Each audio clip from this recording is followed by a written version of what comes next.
Welcome back to the channel, ladies and gents. Today we're going to be ranking the 10 best players in the EFL Championship. I'm joined by the lovely Callum Fowler yet again. Welcome back, mate. How are you doing? I'm doing great, mate. How are you? I'm good, other than wasting, like I said, 90 minutes of my life watching Burnley versus Leeds.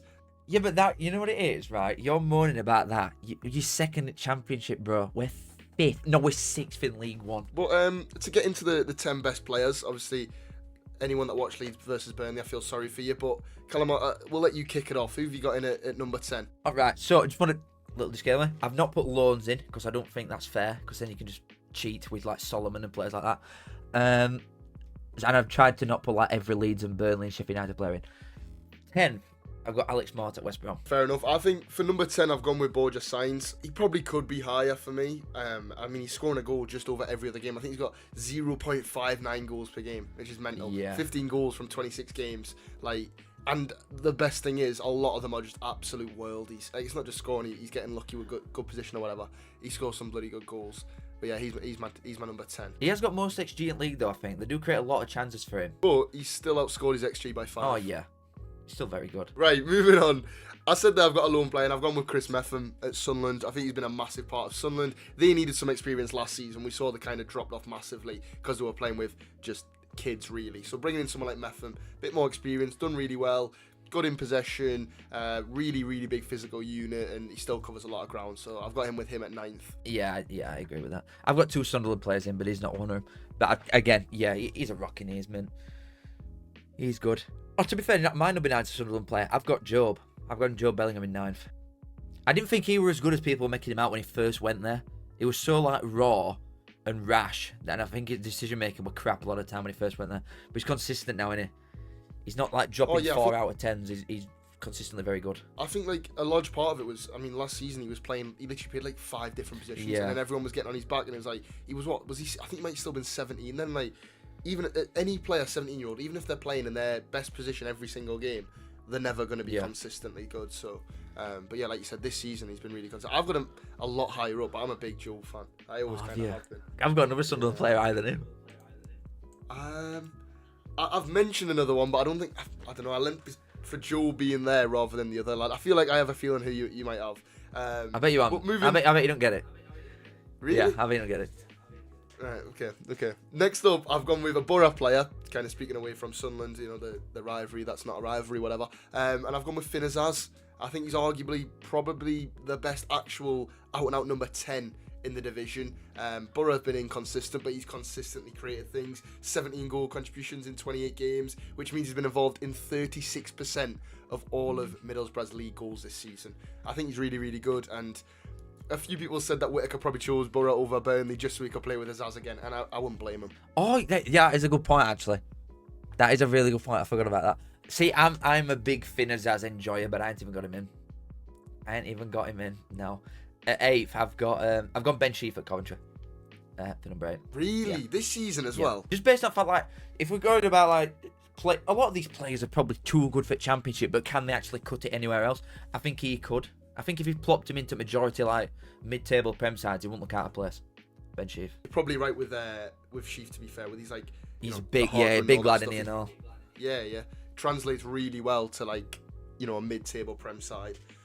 But I swear I've seen loads of Coventry fans just slating him this season. I might be miles off. I'm just going off like that. I don't know. To be fair, that who scored for him? Oh, that Torp scored 2 other days for him, didn't he? For Coventry.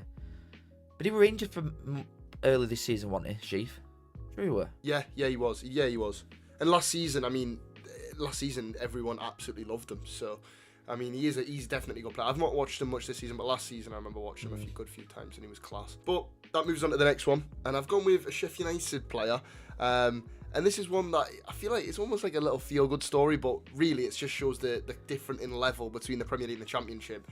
Vinny Souza, he was absolutely hated last season. I think there was videos of him getting like shouted at in the streets and stuff.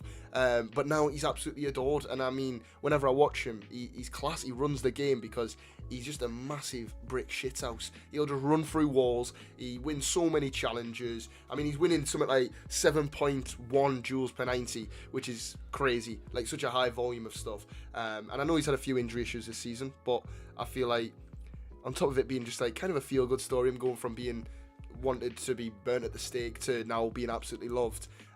He's just been really, really good this season. He's an animal, isn't he? He actually is. I agree with you there. Like, a lot of Sheffield United fans were like, oh, just get rid of him, stuff like that. His attitude honks, let him go to Fulham, sort of thing, because the bids for him in, weren't they, at the start of the year.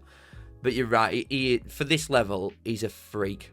He is an absolute monster when he's fit. That Jules penalty don't surprise me at all, because he's just a bully, which is what you need. Oh yeah. But he's even with fouls. You'll just kick lumps up. If you've got a nice little tricky number 10 or something coming on, or someone coming off the wing, Suso will just smash through. Yeah, I really like him, man.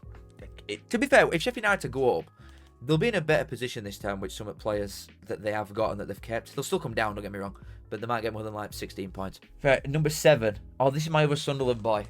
Who do you think I've got then? Who do you think I've picked? Dan Neil. No. To be fair, very good shout as well. I've gone Hume, that right back. Really? Mate, he is the most consistent right back I've ever seen. Next up, though, I've gone for another Sheffield United player, to be fair. And again, he could probably be a bit higher on this list. But I feel like this season, him playing out of position a little bit, he's not been as good as maybe he would have been if he was playing more central for more games. I've gone Gustavo Harmer. He's still obviously really, really good. And I feel like when you watch him and when he turns it on and when he's up for it, you can see he's just a level above this level. I mean, even last season, he was probably the shining light in a diabolical season for Sheffield United. But yeah, I've got Harmer. Yeah, I agree. I've got him higher, but yeah, everything you said there, I completely agree with. I think he's one of the only players that could just make something happen out of no. I don't think there's a lot of them now. Football's gone. But yeah, I think he could just light game upon himself and he can win you on his own more or less sometimes. Right, so I've got a Borough boy, but I ain't got Finn Azaz. I've got Latte Laugh. I'm surprised because in the American side is looking at him. Yeah, I think he's something like 20 million to the MLS.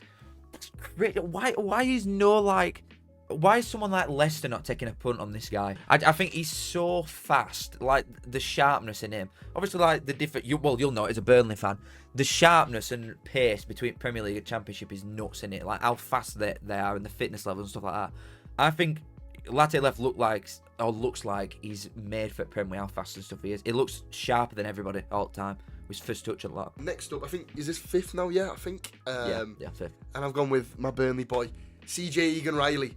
I think it's a bizarre one, this kind of whole thing about his career at Burnley. He joined like 3 years ago under company, never really got a look in bar like the first game against Huddersfield. Then he went on loan to Scotland, was really good. Then went on loan to the PSV under 21s or something and was decent, and they didn't trigger the buy option. Came back and was only really given a chance because Dara O'Shea left in like that mass sell, but he has been absolutely unbelievable since he came in. Obviously Burnley best defence in like Championship history or something at the moment, and he's a massive part of it in my eyes. I mean, I could be showing a little bit of bias here being Burnley, but in terms of headers, flies through tackles, and which is I kind of feel important because obviously how bad Burnley's football's been in terms of going forward, he's the biggest ball progressor into the final third for Burnley this season. His passing range is unreal. I've got centre half at 5 as well, but it's not a Burnley one. It's not any like top dogs. I think if he did play for one of these sides, everybody would literally be wetting the pants 24/7. I have got Tanganga at Millwall at 5. That's a good shot. I think him and Romanesi at Millwall, when they don't play, I'd love to have seen it because I remember Neil Harris saying like, when you take Esse and Tanganga out of this team, this is what Millwall is, and they're just horrendous without both of them. If they sold Tanganga this window, they go down. Moving on, and I've gone for another centre half here. Leeds United this time, and he probably could be and possibly should be higher, but I feel like the 2 players that I've got above him before first do just kind of deserve to be where they are. So I've gone Pascal Stroke. I think I've said that right, probably not. And it's like I said, some would probably say he's the best centre half in the division. He just makes things look so easy, and I feel like even yesterday, although Burnley didn't do much against Leeds, I think he was quite a big miss. You could feel like Burnley got the better at sometimes of Ampadu, and I feel like Stroud just wouldn't have let that happen. I've dropped a bollock. I completely forgot about him. I've dropped a major bollock. I agree with everything you've said. He literally is like easily one of the best defenders in the league. I completely forgot about him. He's been injured the last couple of weeks, hasn't he? Just like since the start of January. It's voided my brain completely. I've got a Leeds player as well, but it's not him. Oh shit! Oh, right. I've not got Ampadu either because I don't think he's been as good this time. Again, injuries and stuff like that in it. But he's not been as good as he was last year. It's number 4 in it. I've got Tanaka. That midfielder. Fairs. I love him. He's sick. He's so good. I don't know where they got him from. I've got him higher up. Have you? Oh, where did they get him from? I need to know. It's because, like, it was they it can't not even- Dusseldorf? It was the second tier of Germany. I'm going to say, it's not like they've gone and dropped 20 million quid on him, is it? I'm sure they spent like It was like a million 2.5 quid or million something. euros or something. Yeah, oh my God. These bargains are all over the place. Well, bargains. For Championship, that is a bargain. For the level of player that he is, he's nuts. Right, moving on, and I think we're on the top 3 now. Yep. And I've got my Sunderland boy, mentioned him before, Joe Bellingham at number 3 for me. I was stuck between him and Dan Neil, but I feel like Joe's been more consistent, and I know, Callum, obviously you said that about Jobs being more consistent this season, and I think he's just excelled now. He's playing in his best position as an actual number 8. Obviously, last season he scored a few more goals because he was getting whizzed up top. He was getting thrown about everywhere. But this season, played in his proper area, still scored some massive goals. I think he's pushing 10 goal contributions this season, and he's so much like his brother in the way he plays. Good in tight areas, carries the ball well, crashes into the box, and he's an absolute tank. Genetics are crazy, aren't they? 'Cause they literally run and everything is the exact same. He's mental. Third, though, just to go completely off rails, I've got Josh Sargent. I think he's best striker in the league. I do think he's best striker in the league. I don't even know what his goal contributions are at the minute. And obviously he's been injured and he's just come back. But he starts against... Who did they just play then? They beat 5-1. Swansea. His first start since he's been injured and he scored twice, I think. He's ridiculous. I completely forgot about him. That's a right one. It's alright, I did that with Struick, it's fine.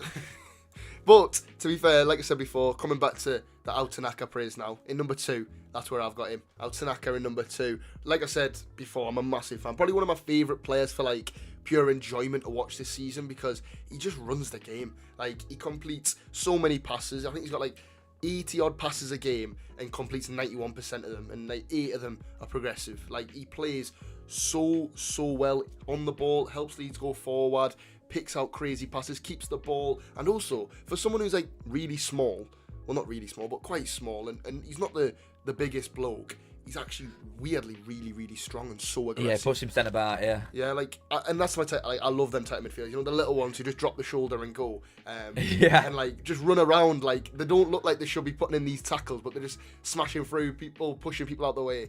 Yeah, he is my exact type of midfielder. He might not be him then. All right, Fairs. We both got him number 1. Have we? Get in. Number 1, best player in the league by a country mile. No Burnley bias at all. My mate Maxime Esteve. Unbelievable. I think he's the best defender. My dad said it to me last night. We were sat in the pub watching it. I don't know why I mentioned my dad, but we were sat in the pub watching it, and he was like, he has to be one of the best defenders I've ever seen play for Burnley, and I really stand by that. We've had Ben Mee and James Tarkowski and stuff, and they were great, but he just makes it look so easy. And his stats aren't amazing when you look at them because his role is to kind of just drop off and just covers for the whole defence, and he does it so well. I'm not surprised Premier League and Bundesliga clubs want him in the summer, and I'm so gratefully turned them down as a Burnley fan. But I think that's the biggest compliment that you can pay to him, though, what you said, that he just don't look like he's trying. Yeah. It just looks like his first gear 24/7, he's not even sprinting half the time. It's just so effortless and easy for him that if you don't go up, you're in trouble because he's gone. Oh yeah. Oh, you'll go straight away, and I think any club will be absolutely buzzing to sign him because you're gonna pay maybe 25 million from if we stay down, and I think that's still a really good fee. Right, but that's it. I think that's both of our 10 players whacked in, and yeah, I feel like Esteve tops the par for both for her, and that's very justified. No bias at all. So if you did enjoy, please do leave a like and subscribe, and check out Callum, obviously, all his links in the description. Thank you for coming on, mate. Absolutely no problem. Thank you for having me. No worries as always. And I'll see you guys in the next one. Peace.